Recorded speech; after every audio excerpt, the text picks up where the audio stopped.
Ora, muito boa noite a todos os nossos estoicos seguidores. Bem-vindo a você que está desse lado para este nosso...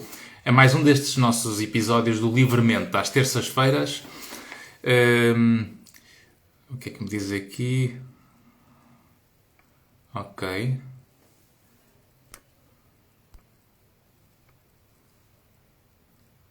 Ok, temos perguntas aqui. O que é que aqui o Instagram está-me a dar informações sobre como eu posso mudar a minha cara, pôr filtros. Apeteceu-lhe agora dar esta informação. Bom, uma boa noite. Nós hoje vamos falar sobre guerra e conversas sobre guerra com pais, com crianças e com jovens. E, portanto, boa noite, Susana, boa noite, Maria.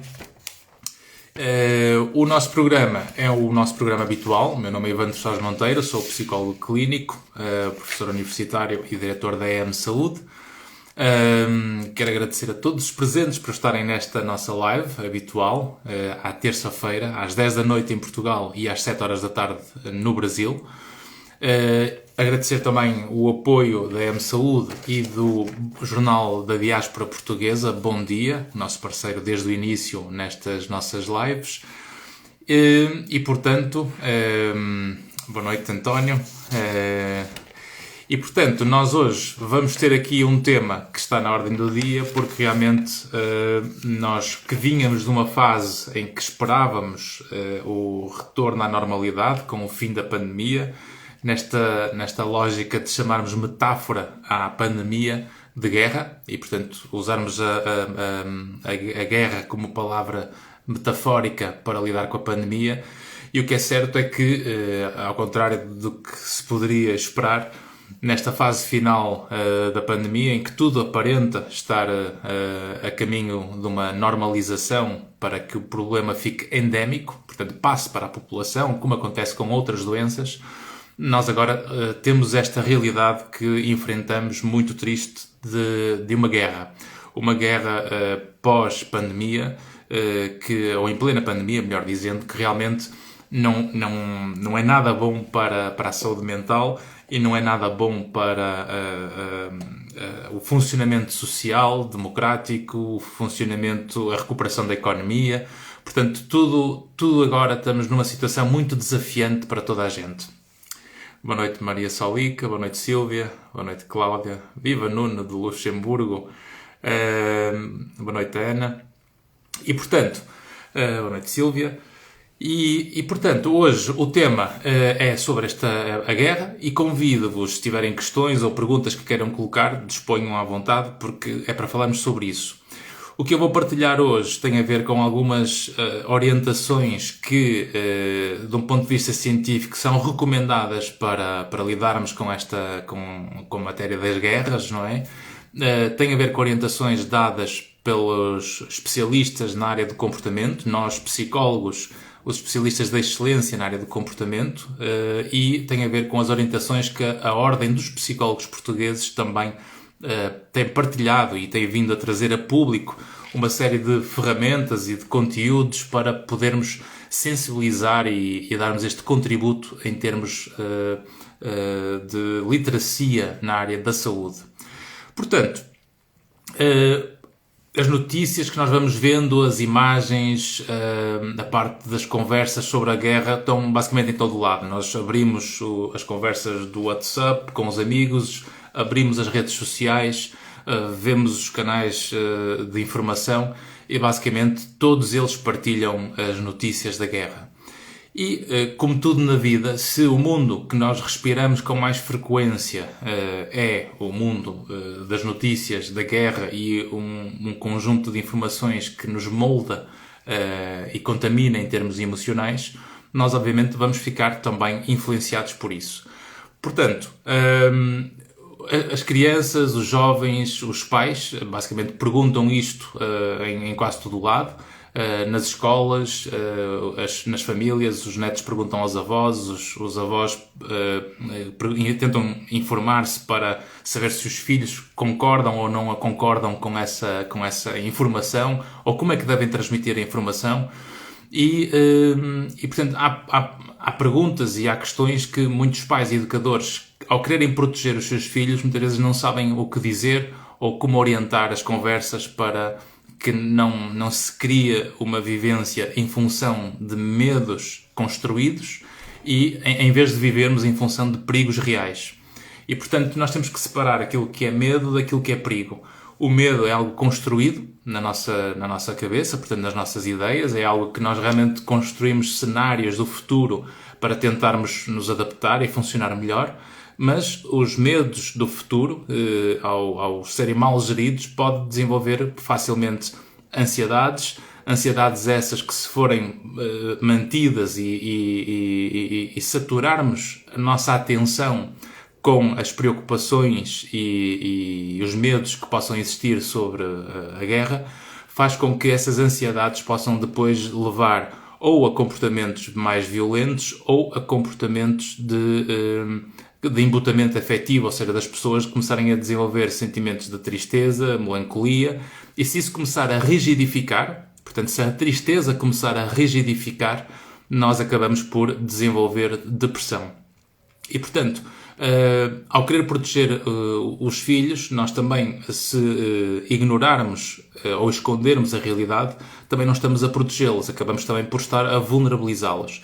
E por isso tem que haver aqui um equilíbrio entre encorajar e proteger para manterem a curiosidade sobre o mundo. Porque se não houver também curiosidade e conseguirmos dar uma explicação que seja aceite para facilitar a compreensão do problema, nós também acabamos por manter vulnerabilidades em vez de desenvolver resiliência. O que nós precisamos é a resiliência, a nossa capacidade de lutar contra a corrente. E a resiliência desenvolve-se com o acesso à informação gerida e também estando no terreno a lidarmos com aquilo que é o mundo real e a realidade que temos. Se nos auto-excluímos ou se vivemos numa bolha a fazer de conta que o mundo em que estamos não é o mundo em que vivemos, nós acabamos sempre por também manter alguma imaturidade e vulnerabilidade. Por isso, a melhor forma de nós fazermos isto com as crianças, com os jovens, é nós disponibilizar-nos para escutar as preocupações que eles têm e para conversar e responder a essas questões. Diz aqui o António: o medo atua como um reflexo face a contextos ou estímulos negativos de uma realidade mais ou menos nefasta.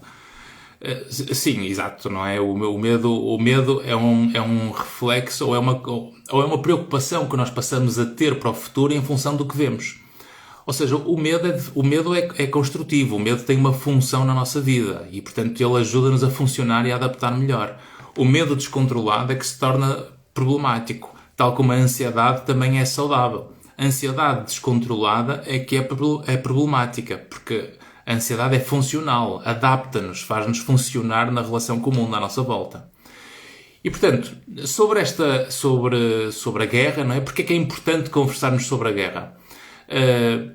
Felizmente, e quando nós olhamos para a história do mundo e olhamos para a maioria dos países a nível mundial, nunca o mundo foi tão bom. E, portanto, nós vivemos e temos o privilégio de viver numa realidade de vida em que o mundo nunca esteve tão bem comparativamente com a história.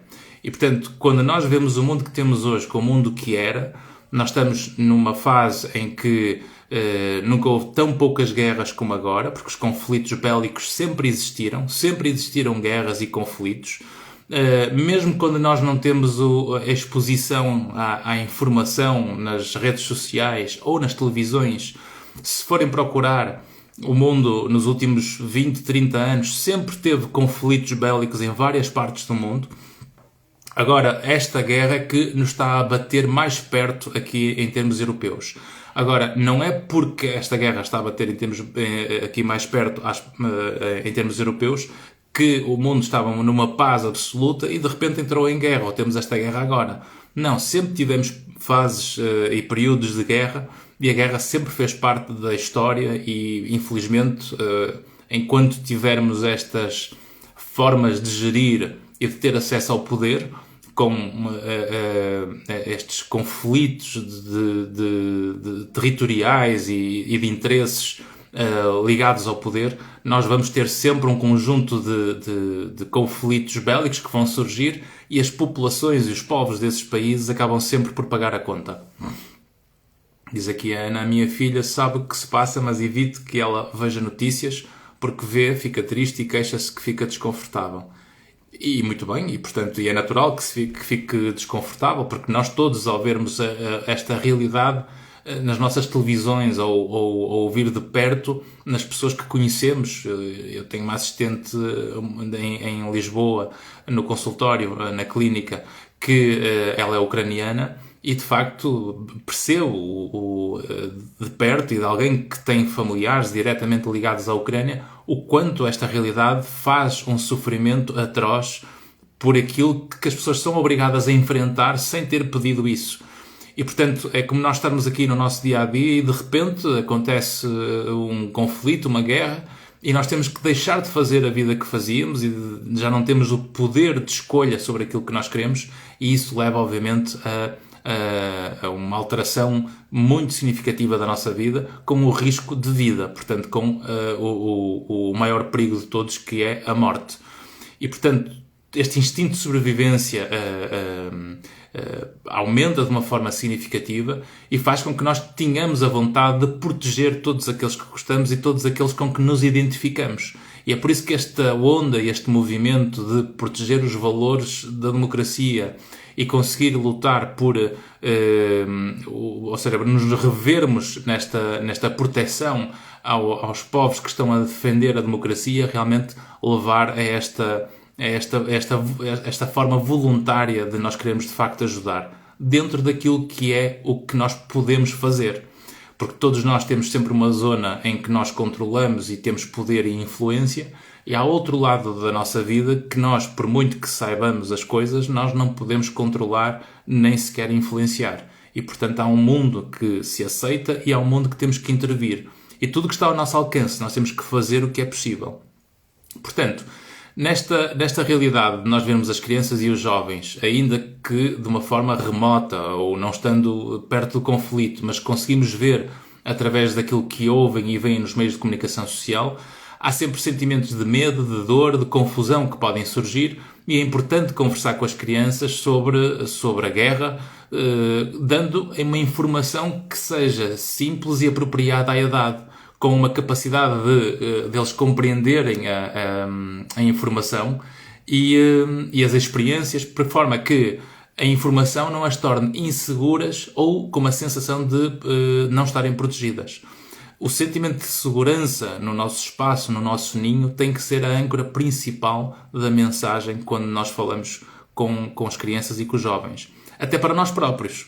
Porque se nós não conseguimos proteger a nossa realidade nesse território de poder que temos, que é o nosso ninho, não é? Nós acabamos sempre por ficar mais frágeis.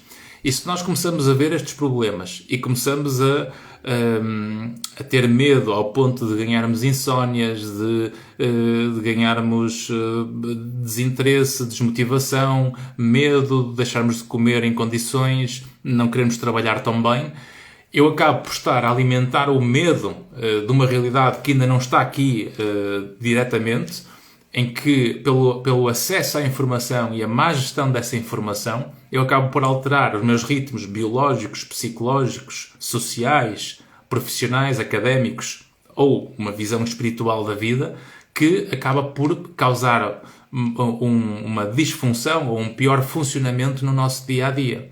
E, portanto, enquanto a nossa vida não se obriga a uma alteração, eu tenho que continuar a viver. E a viver tendo em conta aquilo que eu controlo. E o que nós controlamos continua a ser as nossas rotinas, os nossos dia-a-dias, o horário de dormir, o horário das refeições, ou continuar a ter os nossos interesses e os nossos hobbies, porque a nossa insónia ou os nossos problemas não vão alterar a forma como o conflito se desenrola, porque não temos o poder de intervir diretamente.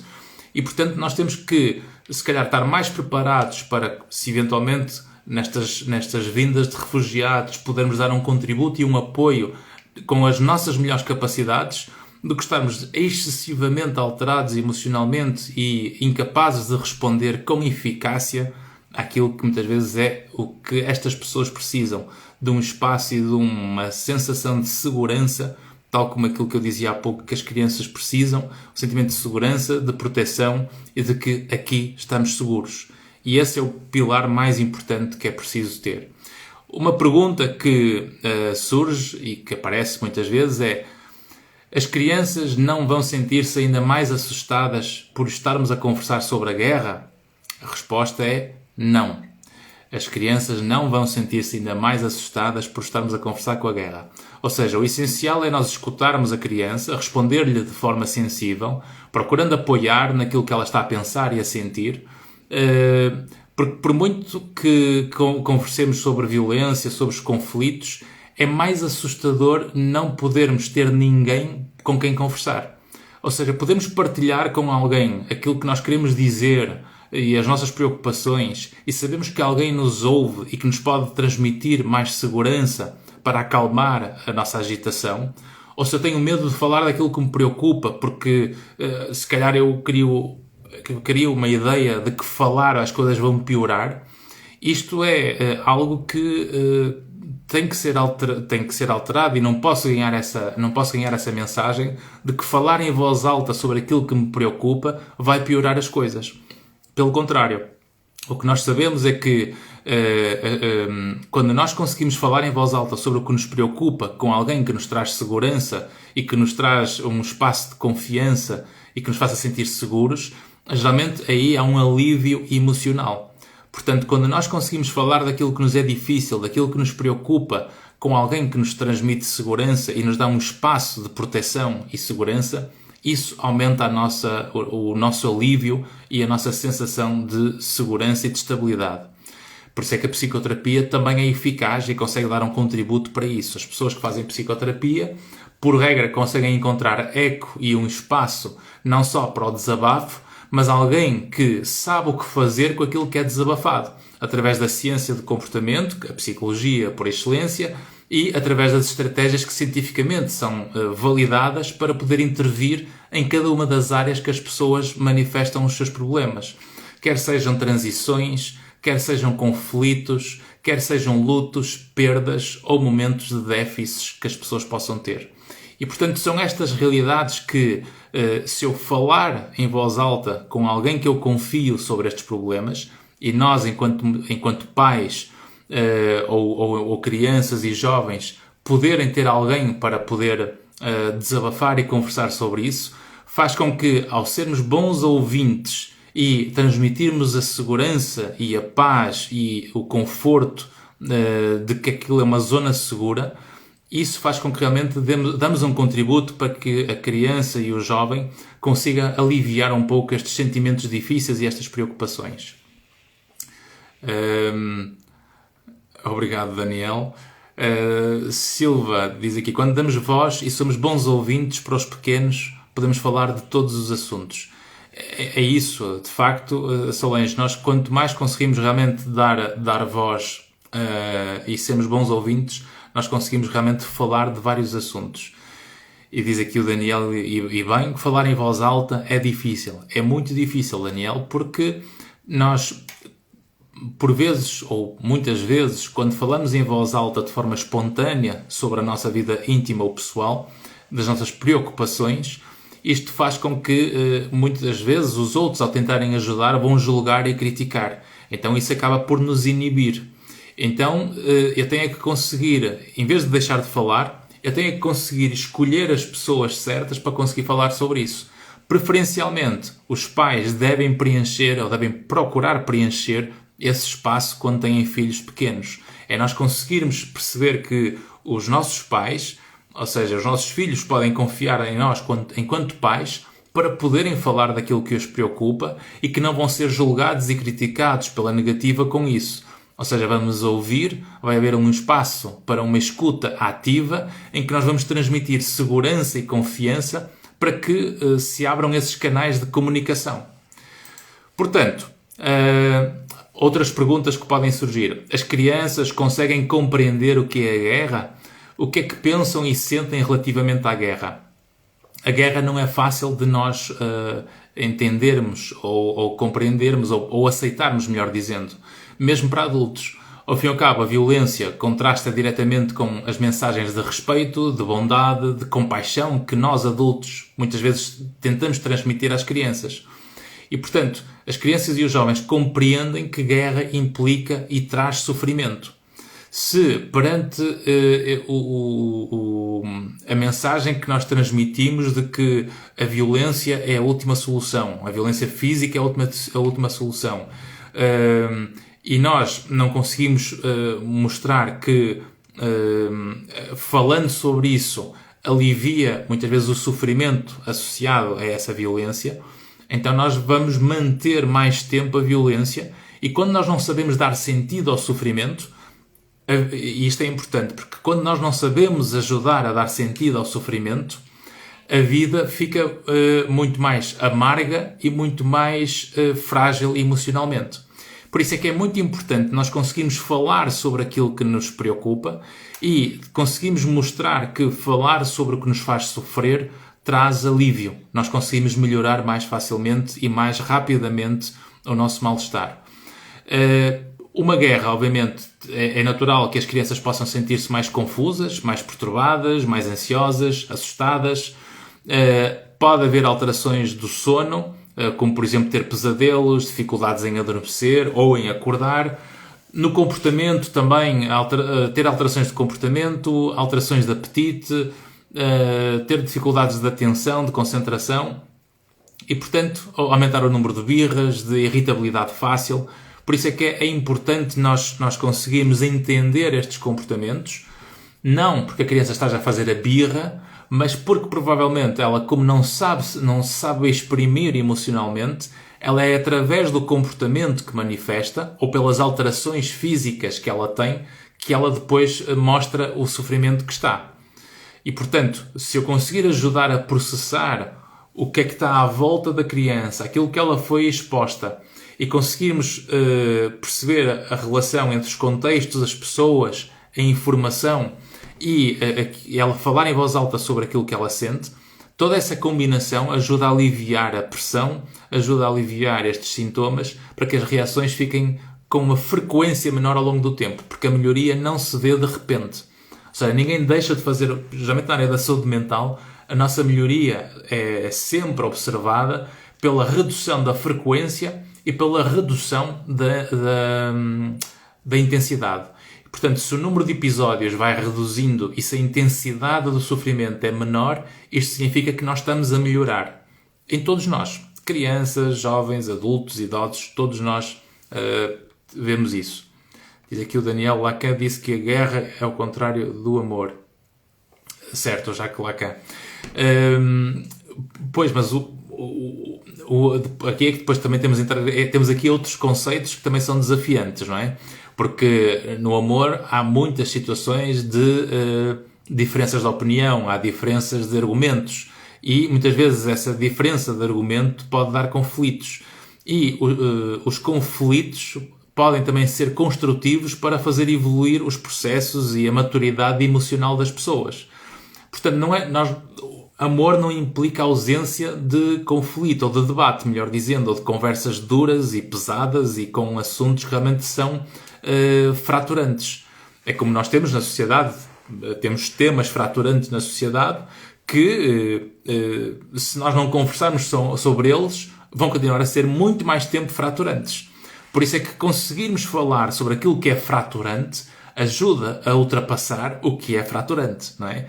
O problema das guerras, e nós vemos que agora nesta guerra da Rússia contra a Ucrânia, a tentativa do Zelensky de realmente querer conversações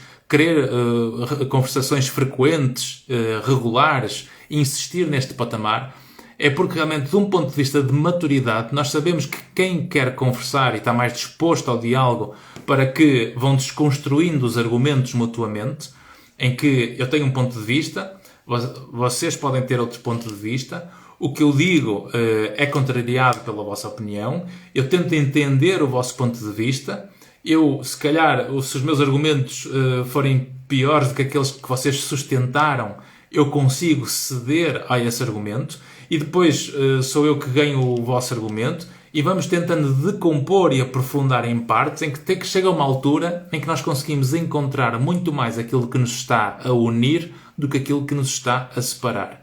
E o que é certo é que quando nós olhamos para estes conflitos bélicos e olhamos um pouco para a própria história dos conflitos, tem sempre a ver com abuso de poder, interesses e má gestão emocional de muitos deles, não é? Ou muitos problemas que passaram a ter nas suas próprias vidas e por má gestão da sua vida levam isso para o poder e para aquilo que depois leva ao agravamento dos conflitos e trazer estas guerras muitas vezes desnecessárias, não é?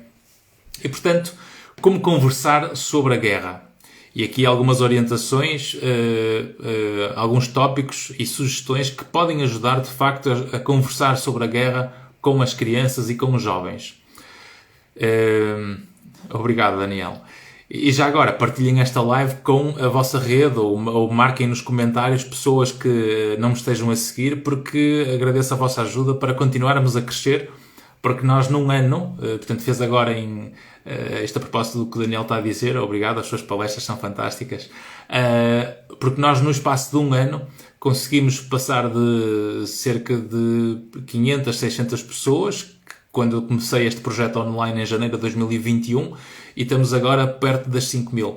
E, portanto, agradeço imenso toda esta comunidade estoica. Nunca se esqueçam que os estoicos, o nosso clube dos estoicos, são aquelas pessoas que querem assumir a responsabilidade ao máximo de se conhecerem e conseguirem serem responsáveis pelas suas vidas e não quererem nunca ocupar o lugar de vítima das circunstâncias. É nós pegarmos a nossa vida tal como ela é e construirmos a partir do que temos para a frente.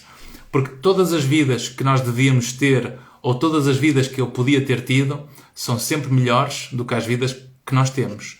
E por isso é importantíssimo nós não estarmos a fazer estas maneiras de pensar que nos põem mais vulneráveis, e garanto-vos que não é nunca pelas experiências que nós passamos que nós vamos ter mais ou menor má gestão ou boa gestão dos problemas. É, acima de tudo, nós conseguirmos saber o que fazer com aquilo que nos acontece. Eu vejo pessoas que passam literalmente pelas mesmas experiências. Uns constroem força e maturidade e valor para o futuro, quase que num limite máximo da maturidade emocional, uma gratidão, quase ainda bem que eu sofri naquela altura ou passei por aquilo, porque foi uma forma de eu ficar mais forte e se não tivesse sido isso, nunca teria sido tão forte como sou agora. E outros veem as coisas pelo lado em que os põe mais vulneráveis e mais amargos. E nós não temos os problemas para ficar amargos ou vulneráveis. Nós temos que transformar os nossos problemas em formas de ficarmos mais maduros e mais valorizados, mais fortes. Portanto, voltando então, como conversar sobre a guerra, sugestões para ajudar. Primeiro, permitir à criança ou ao jovem expressar os seus pensamentos e sentimentos. Ele perceber que há ali um espaço para nós escutarmos aquilo que o preocupa. Por muito ridículo que seja o problema na perspectiva da criança, ou na vossa perspectiva, melhor dizendo, porque há pais que... Isto é uma coisa que acontece com frequência. Há filhos que querem dizer coisas ou preocuparem-se com assuntos que para eles são muito importantes e os pais pegam no problema dos filhos e desvalorizam em absoluto. Isso não é nada. Problemas sou eu que eu já tive. O teu pai já passou por isto. Eu já passei por aquilo. Isso não é nada de especial. Isso não é problema. Ou seja, eu se desvalido... Repara, estamos a julgar e estamos a desvalidar o problema da criança. E ele tem que perceber, ou a criança tem que perceber, que os problemas dela podem ser partilhados porque ela não tem vida vivida como os adultos têm. E, portanto, o que eu passei não pode ser exemplo de imitação para a criança. Não é porque eu passei por dificuldades que um filho ou uma filha minha vai ter capacidade para ultrapassar esses mesmos problemas, porque ela nunca viveu esses problemas. Os meus problemas são meus. Os da criança são da criança. A forma como ela interpreta tem a ver com a vida que ela viveu desde que nasceu. Por muito que eu possa querer lhe dar uma forma de pensar e de estar, há vários contextos de vida que ela está inserida que eu não controlo.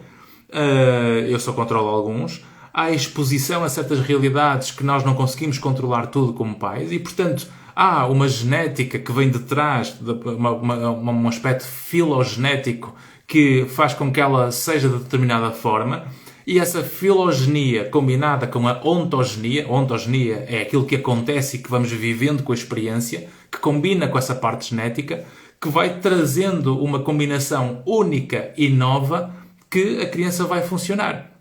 E, portanto, se eu vou desvalidar as preocupações de um filho por causa do que eu já passei, então os nossos pais, os avós fazem isso com os filhos fazem isso com os netos, e, portanto, vamos passando e desvalidando todos uns aos outros. E, portanto, eu tenho que ouvir com atenção as preocupações. Portanto, permitir à criança expressar aquilo que ela sente é fundamental. Segundo ponto, escutar e descobrir o que a criança ou o jovem já sabe. Ou seja, tentar perceber o que é que ela já sabe. Porque se eu não sei o que é que a preocupa e ela só manifesta a tristeza ou o mal-estar, mas não me diz sobre o que é que foi, ou o que é que ela descobriu e onde é que foi, porque a fonte é muito importante, nunca se esqueçam que o maior problema hoje em dia, e vocês veem isso na comunicação social, o maior problema é claramente as fake news e a forma como a informação válida e que é fiável e que vem de fontes fidedignas. Nós corremos o risco e o erro de muitas vezes de partilhar o que nós não sabemos se vem de fonte segura. Portanto, façam este esforço de ir procurar fontes válidas e seguras, geralmente canais oficiais da comunicação social, jornais e revistas que tenham realmente um jornalismo válido e de valor, ou os governos das democracias avançadas e que realmente também nos podem corroborar essa informação. Eu vou tentando ver e cruzar a informação entre estas várias fontes por forma que haja uma congruência da informação. Ou seja, algo que se encontra nas várias informações fidedignas. Porque se há uma informação que chega e vem de um site ou de um artigo, de um link que nós não sabemos qual é a fonte, nós corremos sempre o risco de estar a distorcer tudo e, se calhar, a alimentar medos e receios que não existem e que agravam as preocupações e os sintomas que nós vemos, quer em nós, quer nos nossos familiares, quer nos jovens, quer nas crianças. Portanto, escutar e descobrir o que a criança já sabe. Terceiro ponto, validar os sentimentos da criança e do jovem. Ou seja, nós comunicarmos ao filho ou à filha que nós compreendemos o que se passa. Eu entendo o que tu estás a sentir, entendo as tuas preocupações. E, portanto, em primeiro lugar, também dou os parabéns por estás a partilhar isso. É importante que tu partilhes e que percebas que quando tu falas daquilo que te custa, vai ajudar a conseguir sentir-te melhor. E tu vais ver que no final desta conversa, tu vais estar melhor do que não teres falado. O facto de podermos transmitir isto é importante à criança. E muitas vezes até partilharmos que nós também sentimos o mesmo. Claro que eu também tenho medo, porque obviamente há sempre o risco de termos a nossa integridade física em causa. E que no limite é a morte, não é? E portanto, claro que podemos ter esse receio. Mas, enquanto essa realidade não chega e não faz parte da nossa vida, ela não existe no presente. E, portanto, há o risco disto poder acontecer. E aqui partilho aquela frase que eu adoro do Epícteto, escravo que foi espancado, violentado durante o desenvolvimento todo, desde a infância, depois foi vendido, entretanto ficou conselheiro do imperador romano. E o Epícteto da filosofia do estoicismo, em que ele dizia aquela frase que é: está certo que o pior que nos pode acontecer é morrer. Como ao que parece, ainda não chegou a minha hora, eu vou almoçar porque estou com fome. Ou seja, é aquela lógica de que é o aqui e o agora, é a realidade que eu tenho, é o presente. Portanto, é o focar no aqui e no agora, no instante de vida que nós temos e que continua a valer a pena porque ele está cá, é que eu tenho que saber saborear, certo? Yes! Pronto, isto só para dar aqui uma animação porreira com os meus botões, que eu não estava a utilizar os meus botões, não é? Ou não querem botões? Este já acabou a pilha. Pronto, era no. Portanto, terceiro ponto, validar os sentimentos da criança e do jovem. Quarto ponto, adequar a linguagem e a informação à idade da criança e dos jovens. Ou seja, quando nós dizemos que que estamos a partilha da criança, de acordo com a faixa etária, há coisas que nós não precisamos transmitir. Há preocupações e detalhes que não precisam ser transmitidos. Agora, de uma forma geral, é basicamente termos... podemos pôr metáforas ou analogias com o mundo real da criança.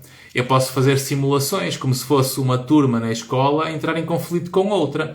Ou uma escola na rua de cima entrar em conflito com a rua de baixo. E será que isto era justo? Só porque me se lembrou que não, essa escola já foi nossa e agora temos que ir para aí outra vez. E, portanto, em vez de negociarmos ou tentarmos chegar a um entendimento ou tentamos perceber se vale a pena voltar ao passado ou se vamos olhar para o futuro.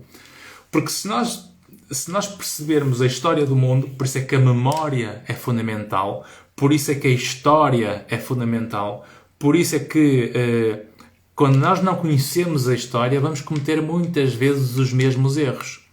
Se nós achamos que o mundo é injusto, que isto está tudo mal, que vamos deitar abaixo as estátuas de há 100 anos ou 200 ou 500 anos atrás, afinal os heróis do século XII ou XIII, afinal eram todos uns vilões que deram cabo do mundo na altura.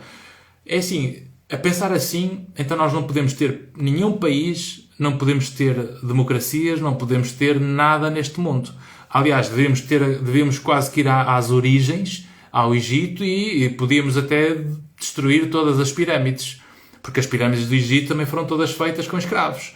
E, portanto, se nós vamos destruir tudo o que está para trás, em vez de pegarmos onde estamos e construirmos para a frente, nós vamos repetir padrões. E nós vemos isto nas nossas próprias vidas. Quando nós analisamos o nosso funcionamento individual e vamos ver os nossos microsistemas e a nossa história de vida desde que nascemos, há comportamentos que nós vamos repetindo precisamente porque não temos consciência desses padrões. Quando começamos a ganhar consciência, é isso que nós fazemos muitas vezes nas psicoterapias, é trazer à consciência padrões, arranjar estratégias alternativas para que aquele padrão comece a surgir com menos frequência e menos intensidade, para que através do novo funcionamento com as novas estratégias, articulando melhor o que se pensa, o que se sente e o que se faz, porque nós mudamos pelo que fazemos, levarmos a um melhor funcionamento e uma melhor adaptação aos contextos e às pessoas que nós temos. Ou então a descobrir melhores contextos e mais pessoas, ou melhores pessoas, melhor dizendo, que encaixam connosco. Portanto, toda esta necessidade de entendermos o que se passa e adequarmos o nosso funcionamento tendo em conta a história, é importante nós explicarmos com uma linguagem que seja acessível e compreensível pelas crianças e pelos jovens. Quinto ponto, assegurar às crianças e aos jovens que estão protegidos e seguros, que é aquilo que já falei no início. Sexto ponto, sublinhar e trazer à consciência que há esperança e que muitas pessoas estão a tentar ajudar. O mundo moveu-se como nunca antes se moveu perante este tipo de situações. O mundo nunca foi tão solidário como atualmente é, graças à evolução tecnológica, graças realmente às redes sociais. Nós conseguimos fazer algo que nunca antes se fez ao longo da história e desde que há guerras. Aliás, esta talvez seja a primeira guerra que nós estamos quase que a ver em tempo real, nas redes sociais, e quase que a ser filmada em tempo real. E, portanto, tudo isto tem que ser posto na equação como algo que, se calhar, e se realmente estivermos todos a tentar nos manter um funcionamento adequado e bem adaptado, se calhar conseguimos fazer uma recuperação mais rápida do que qualquer outra guerra. A mesma coisa em relação à pandemia. Se nós compararmos esta pandemia com as outras pandemias que existiram ao longo da história, esta foi a pandemia menos mal. Ou seja, foi aquela que conseguimos fazer uma ação e uma intervenção muito mais eficaz do que alguma vez antes se fez. Portanto, foi a melhor pandemia de sempre, com o menor número de danos, comparativamente com a última, há 100 anos atrás, com a gripe espanhola, com cerca de 50 milhões de mortos, numa estimativa conservadora, porque não havia tanto acesso à informação ou tanto controle como agora. Portanto, nós temos que perceber isto, que nós estamos num mundo que, felizmente, temos este privilégio de viver como o melhor mundo comparativamente com o que houve. O mundo que nós queremos. Ainda falta, obviamente, bastante para chegarmos ao mundo ideal. Mas é esse mundo ideal que nos inspira a querer ser melhor. E para sermos melhores uns com os outros e para funcionarmos melhor uns com os outros, temos que saber comunicar. E é por isso que comunicar e conversar sobre estes assuntos é importantíssimo. Ponto 4, 5, 6, 7. Assistir às notícias em conjunto com as crianças mais velhas e jovens é importante para conseguirmos quase que controlar o acesso à informação, até para nós, para vermos as notícias 1 ou 2 vezes por dia e não mais. Se vocês têm os canais de informação sempre ligados, ou na CNN, ou na TVI, ou no canal da Globo, ou seja, os vossos canais dos vossos países, se estão sempre a ver os canais e as notícias do dia, por um lado, o que capta a atenção vai ser sempre as notícias mais negativas, porque isso dá audiência para ficarem com o canal ligado, não é? Mas essa exposição excessiva é tóxica para o nosso funcionamento. Tentem não fazer esta exposição regular para estarem o dia todo nos canais de notícias ou de informação. A vida continua a ter filmes na televisão, continua a ter séries, continua a ter uma série de outras informações, notícias e jornais positivos, outras notícias que não apenas notícias da guerra ou da pandemia. Elas são altamente tóxicas se nós estamos a saturar a nossa atenção com estas informações. Depois, outro ponto, evitarem estereotipos. Ou seja qual for a nossa opinião sobre a guerra ou sobre os países envolvidos, nós devemos evitar imagens ou linguagem que levem aos extremos. Ou seja, colocando a oposição dos bons e dos maus, os que estão no lado certo, os que estão nos inimigos, os países bons, os países maus. É igualmente importante não estereotipizar os grupos de pessoas pela sua pertença cultural, ou a nacionalidade, ou a religião. Ou seja, nós com esta guerra e com estes conflitos pode ser uma oportunidade para nós promovermos a tolerância e a compaixão.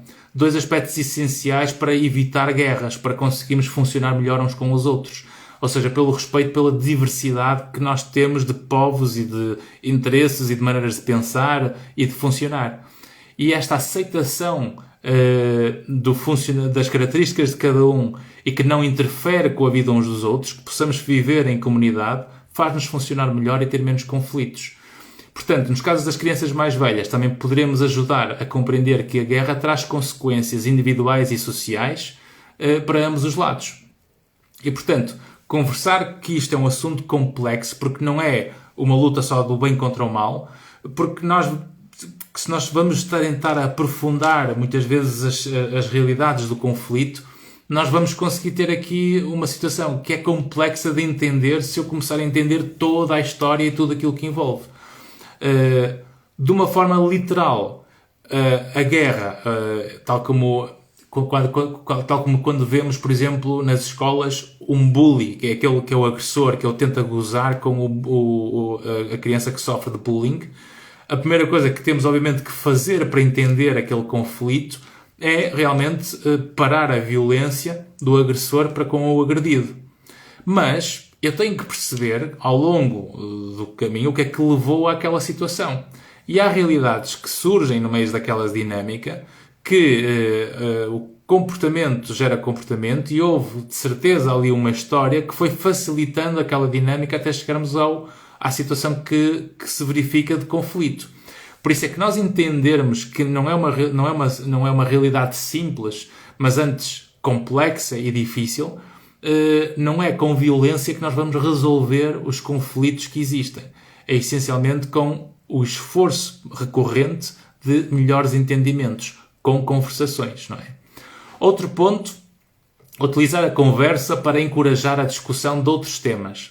É aquilo que eu estava a dizer há pouco. Se for nas televisões, tentamos ver outras coisas. Se for nas redes sociais, vejam hobbies, vejam interesses, vejam coisas que gostam de fazer, lerem livros, ouvirem música, verem qual foi a banda, qual foi o último disco da banda que gostam, verem o Festival da Canção, verem as músicas antigas, verem filmes. Portanto, escolham o que bem entender para terem outro tipo de temas e de interesses para conversas. Um outro tópico, a outra sugestão, é encorajar comportamentos pró-sociais. Ou seja, conseguimos potenciar comportamentos que ajudem a marcar a diferença. Ou seja, ajudar a recolher bens, ajudarem a fazer atividades sociais ou comunitárias com as juntas de freguesia, com as prefeituras, com as câmaras municipais, por forma que consigam integrar a comunidade e uma atividade social que consiga dar um contributo para que se funcione melhor na comunidade onde se vive, ou as iniciativas da comunidade onde se vive para ir servir, por exemplo, a ajuda humanitária nos países que estão a precisar de ajuda. Outro ponto é termos uma preocupação em monitorizar o stress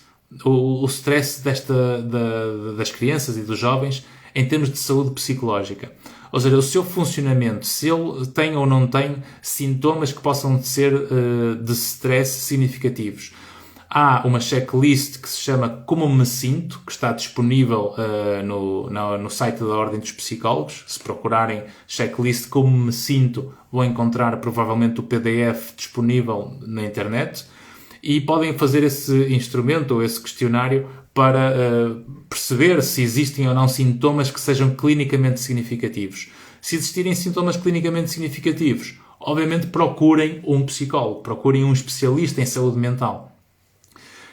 Psicólogo não é life coach, psicólogo não é coach, portanto é mais do que isso. Ou seja, alguns capítulos da psicologia que estão no coaching, não é? É trazermos ciência para servirmos acima de tudo aquilo que a evidência científica traz para nós encontrarmos estas respostas e acrescentamos valor a quem de facto está a precisar de ajuda.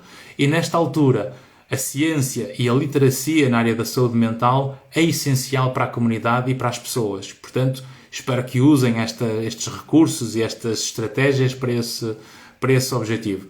Até para vocês próprios fazerem esta checklist, no sentido de tentarem perceber se estão com sintomas de algum stress psicológico significativo ou não, não é? Portanto, dito isto, fica feita a nossa live, são 10h50, alonguei-me um bocadinho mais do que eu queria, porque eu queria que estas lives tivessem sempre os tais 30 minutos. Esta live, espero que tenham gostado, ela vai ficar disponível aqui no canal do Instagram, vai também para o meu canal do YouTube, para que possam partilhar com quem não tem Instagram, e também ficar disponível no Facebook. Se gostaram desta live, convido-vos a partilhar esta live com pessoas da vossa família, ou jovens, adolescentes, ou familiares que possam de facto estar interessados, ou amigos, não é? E se estão a ver esta live e não me seguem, convido-vos a seguir o meu canal, porque temos conteúdos diários, com lives todas as semanas, e estamos a preparar mais surpresas ao longo do tempo para os próximos meses. Portanto, temos aqui algumas dúvidas, esqueci-me dessa parte, não é? Deixem-me ver aqui alguns comentários. É preciso apoiar e deixar a criança, diz aqui a Solange Silva, é preciso apoiar e deixar a criança ou adolescente verbalizar as suas dúvidas, sentimentos, para que eles não busquem fora outros meios. Literalmente, verbalizar em casa, porque não é que necessariamente não possam buscar fora, eles podem buscar fora. Só que o facto de terem uma segurança em casa faz com que eles consigam duvidar se o que tiver fora não for suficientemente seguro. Ou seja, se em casa me ensinam que eu devo procurar fontes seguras de informação, se eventualmente me chega ao telemóvel informações de amigos que eu não sei qual é a fonte, ou se me parecem ser fontes desconhecidas ou não válidas, então eu já posso dizer aos meus amigos, olha, tu estás a ver informação que não vem de fonte segura, porque geralmente as melhores fontes têm que ser estas, estas e estas. Portanto, é nesse sentido que nós temos que trazer esta segurança e este pilar, geralmente em casa com os pais, que é geralmente onde os filhos devem confiar. Depois, que mais? Exatamente, diz aqui o Daniel, não somos, estamos de facto no século XXI, exatamente. Boa noite. E aqui a Tabs a dizer, uma dúvida, quais as distinções entre as guerras? Porque algumas parecem afetar mais, causar mais comoção ou de se tornar mais foco, chamar a atenção. As distinções têm a ver com a audiência. Ou seja, tem a ver com o tipo de reportagem, tem a ver com a forma como nós nos expomos à informação. Se nós virmos os filmes de guerra, mesmo de guerra do Vietnã, etc., o facto de o filme conseguir transmitir imagens que mexem connosco, porque nos identificamos com a realidade que vemos, isto ficamos sempre mais sensíveis. O facto de muitas guerras que nós vemos agora, esta guerra que estamos a ver agora entre a Ucrânia e a Rússia, estar a ser filmada de perto, estar mais perto das pessoas que nós conhecemos, dos jornalistas que nós conhecemos, dos meios de comunicação que nós conhecemos, e o facto de estarmos expostos diariamente sobre estes assuntos, faz com que as nossas vulnerabilidades emocionais fiquem mais frágeis, ou seja, nós ficamos mais sensíveis a estas temáticas. Porque todas as guerras são desastrosas, todas as guerras trazem dor, sofrimento e morte. Todas as guerras têm impactos dramáticos nas sociedades, nas democracias e na economia. E, portanto, nós não queremos que realmente o mundo funcione à custa de guerras. E estar a mexer mais connosco tem a ver claramente com este foco que está a trazer muito mais atenção, e todos nós, ao estarmos mais expostos, respiramos um mundo, obviamente, mais vulnerável em termos emocionais sobre as guerras que vemos, não é? Boa noite, Adelaide. Portanto, uma boa noite a todos. Espero que tenha sido útil e até para a semana. Aliás, para a semana não. Para a semana nós não temos live porque vai ser um dia que eu vou estar ocupado num evento pessoal e familiar. E, portanto, só daqui a 15 dias é que nós vamos ter live. Portanto, dia 22 não há live. Portanto, ficam com água na boca para daqui a 15 dias. Portanto, uma boa noite e um abraço estoico e até para a semana.